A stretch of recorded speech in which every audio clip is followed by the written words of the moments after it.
Hi everybody, Dan Illman here, taking a look at race number 7 at Assiniboia Downs on Monday, June the 24th. It's the $50,000 Chantilly Stakes for 3-year-old fillies going 6 furlongs. Let's take a peek at this field. Lots going on at the Downs on Monday night. There's a carryover of over $166,000 into the 20-cent jackpot pick 5, which begins in race number 3. Plus the $1 pick 4, which begins in race number 4, has a guaranteed pool of $50,000. Taking a look at the Chantilly, it's an interesting matchup. It's a rematch between the 4 Zarina, the 5 She's My Niece, who dead heated for the win in the Slinky Lady Stakes, going 5/8 of a mile earlier in the month, with an intriguing new face, your morning line favorite, the number 8, Bella Pac, coming up from Santa Anita and perhaps bringing some of that vaunted Southern California early speed. We throw up our Timeform US pace projector. We're expecting this pace to be hot.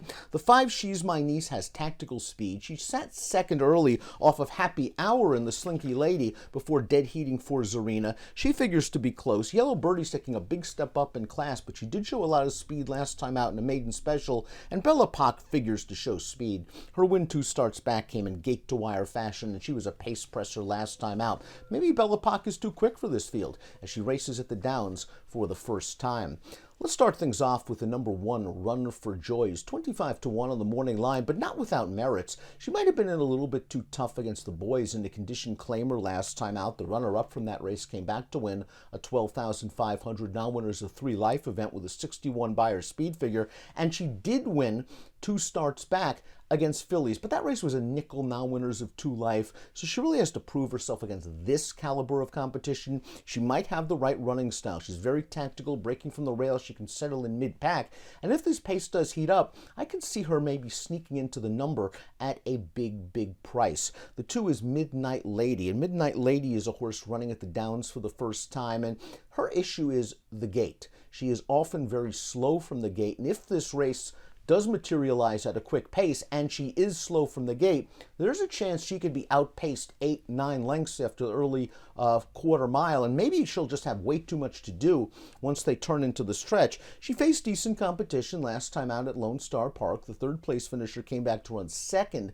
in a non-winners of 2 life there with a 68 Beyer speed figure, but she needs to break alertly. She should be a good price in this race. If the pace is hot, it helps the chances of the 2, Midnight Lady. Happy Hour is the 3. She was the pace setter in the Slinky Lady last time out, going 5/8 of a mile. She was no match for the dead heat winners, but she's so lightly raced that maybe we can still predict improvement. She's only run 4 times in her career, and this is going to be her 3rd start of the form cycle. She earned a stakes placing against Males last year in the Winnipeg Futurity, and is another with fairly good tactical speed.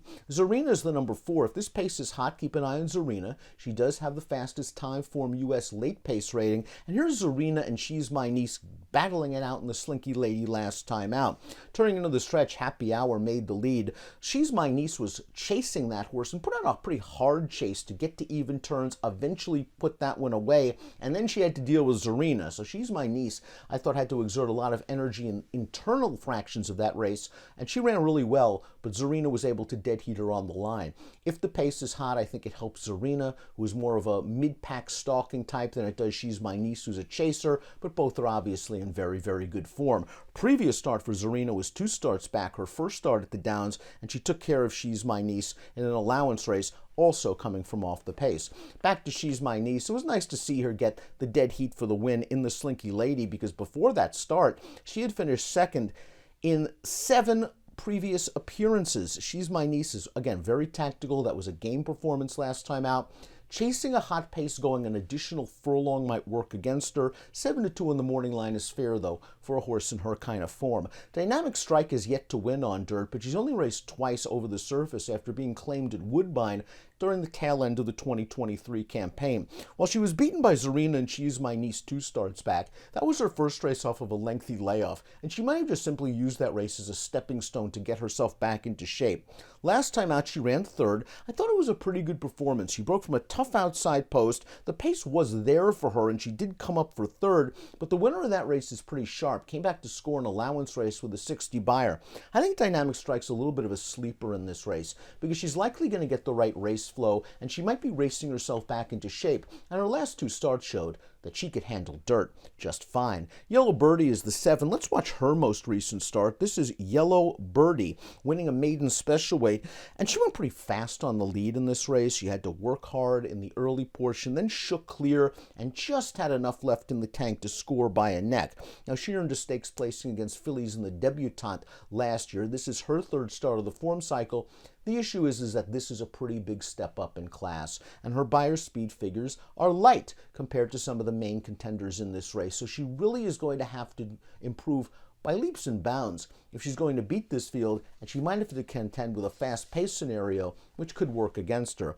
Bella Pac is the number 8, and we're going to watch her most recent start in Southern California. This is a $32,000 claiming event at Santa Anita. She battled for the early lead. She gets tired and finishes 3rd. The runner-up would come back to win at that level with a 57 buyer speed figure. Bella Pac had won her previous 2 starts. She's now with new connections and breaking from the outside post.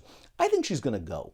It'll be interesting to see if there is other speed to her inside, if she can sit and finish, but I just think she's going to try to show a good early speed and try to speed pop this field from start to finish. Taking a look at my top picks for the Chantilly Stakes, I'm going to go with the 4. I'm hoping this pace is fast and that Zarina can continue her good streak as she seeks a hat trick. I'm going 4, 5, 8, and 3 in the Chantilly Stakes. Remember the carryover, $166,000 into the 20-cent jackpot pick 5 beginning in race number 3. Dollar pick 4, $50,000 guarantee beginning in race number 4. Good luck.